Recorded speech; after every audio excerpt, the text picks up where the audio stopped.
ಇವತ್ತು ನಿಮಗೆ ಇಷ್ಟು ಏನು ಶಾಲಾ ಪರಿಕರಗಳನ್ನು ವಿತರಿಸ್ತಕ್ಕಂಥ ಕಾರ್ಯ ಮಾಡ್ತಾರೆ. ಸೊ ನಾನು ತಮ್ಮಲ್ಲಿ ಏನೋ ಒಂದು ಮನವಿ ಹಾಕೊಳ್ತೀನಿ ಅಂದರೆ, ನೀವು ಚೆನ್ನಾಗಿ ಓದಿ. ನಿಮ್ಮ ಈ ಭಾಗ ಏನಿದೆ, ಈ ನಿಮ್ಮ ಸುತ್ತಮುತ್ತ ಹಳ್ಳಿಗಳು ವಿಶೇಷವಾಗಿ ನಿಮ್ಗೆ ಹೇಳ್ತಾ ಇರೋದು, ಅರ್ಥ ಆಯ್ತಾರಪ್ಪ?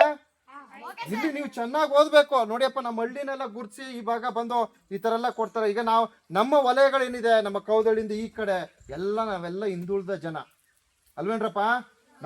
ನಾವು ಅಭಿವೃದ್ಧಿ ಕಂಡ್ಕೊಂಡಿಲ್ಲ. ಎಲ್ಲದರಲ್ಲೂ ನಿಮ್ಮ ತಂದೆ ತಾಯಿ ಆಗಲಿ ಯಾರೇ ಆಗಲಿ ಆರ್ಥಿಕವಾಗಿ ಸದೃಢವಾಗಿಲ್ಲ. ಅದನ್ನೆಲ್ಲ ನಾವು ಗಮನಿಸಿ ನಾವೇನು ಮಾಡಬೇಕು, ಹೆಚ್ಚು ವಿದ್ಯೆಗೆ ಆದ್ಯತೆ ನೀಡಬೇಕು. ಏನ್ರಪ್ಪ? ಪ್ರತಿಯೊಬ್ಬರು ಶಾಲೆಗೆ ಬರಬೇಕು. ಶಿಕ್ಷಕರು ಏನು ವಿದ್ಯೆಯನ್ನ ನೀಡ್ತಾರೆ ಅದನ್ನ ಪರಿಪಾಲನೆ ಮಾಡಬೇಕು. ಆಗ್ಬೋದಾ? ಸೊ ಇವತ್ತು ನಿಮ್ಗೋಸ್ಕರ ಈ ಒಂದು ಶಾಲಾ ಪರಿಕರಗಳನ್ನ ನಮ್ಮ ನೇತ್ರಾ ಮೇಡಮ್ ಅವರು ಮತ್ತೆ ನಮ್ಮ ಪ್ರಸಾದ್ ಅಣ್ಣವರು, ಹಾಗೆ ವಿಶೇಷವಾಗಿ ಇನ್ನೊಬ್ರು ವ್ಯಕ್ತಿ ಇದ್ದಾರೆ ಅವಿನಾಶ್ ಅಂತ.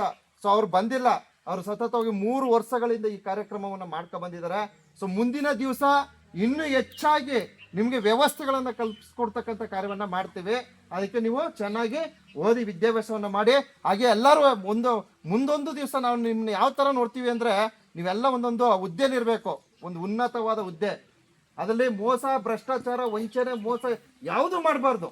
ಏನ್ರಪ್ಪ? ಸೊ ಅದಕ್ಕೋಸ್ಕರನೇ ನಾ ಈ ಕಾರ್ಯಕ್ರಮ ಎತ್ಕೊಂಡಿರೋದು. ಇವತ್ತು ನಮ್ಮ ಸಮಾಜ ಏನಾಗಿದೆ, ದಿಕ್ಕೆಟ್ಟೋಗದೆ. ಯಾಕೆಂದರೆ ನಮ್ಮ ಹಿಂದಿನವರು ಏನು ಈ ಬೇಡದಿರ್ತಕ್ಕಂಥ ಚಟುವಟಿಕೆಗಳು ಮಾಡಿ ಇವತ್ತು ನಮ್ಮ ಸಮಾಜ ಅಷ್ಟು ಸ್ಪಷ್ಟವಾಗಿಲ್ಲ. ಅದನ್ನ ನಿಮ್ಮ ಮೂಲಕ ನೋಡ್ತೀವಿ. ಮುಂದಿನ ದಿವಸ ನಿಮ್ಮ ಮೂಲಕ ನಮ್ಮ ಸಮಾಜವನ್ನು ಚೆನ್ನಾಗಿ ನೋಡೋದಕ್ಕೆ ನಾವು ಬಯಸ್ತೀವಿ. ಆಗ್ಬೋದಾ? ಓಕೆ ಸರ್, ಫೈನ್, ಸ್ಟಾರ್ಟ್ ಮಾಡಿ ಸರ್.